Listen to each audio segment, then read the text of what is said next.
তিনবার ফাইনাল খেলে চ্যাম্পিয়ন না হওয়ার ক্ষতটা পূরণ হবে ২০২৬ বিশ্বকাপে। চ্যাম্পিয়ন হবে নেদারল্যান্ডস, এমন ভবিষ্যৎবাণী করেছিলেন জার্মান অর্থনীতিবিদ ও গণিতবিদ জোয়াকিম ক্লেমেন্ট। তবে হিসেবের শুরুতেই গরমিলের আভাস। গ্রুপ পর্বে জাপানের সাথে ২-২ গোলে ড্র করে রোনাল্ড কোমেনের দল। তাতে ফেভারিটের তকমা প্রশ্নবিদ্ধ। ফন ডাইকরা এখন টিকে থাকার মিশনে, প্রতিপক্ষ Sweden.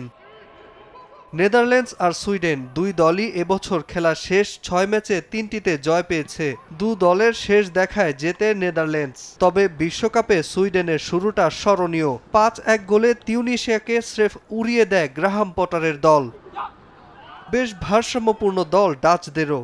রেইন্ডার্স Frenkie D young von ডিফেন্ডদের নিয়ে টুর্নামেন্টে টিকে থাকতে সুইডেনের বিপক্ষে ঘুরে দাঁড়াতে চায় রোনাল্ড কোম্যান। এদিকে সুইডেনও আগের ম্যাচের দুর্দান্ত জয়ের আত্মবিশ্বাস পুঁজি করে নেদারল্যান্ডসের বিপক্ষে জয় দিয়ে নিশ্চিত করতে চাইবে রাউন্ড অফ 32। শনিবার রাতে হিউস্টনে শুরু হবে ম্যাচটি।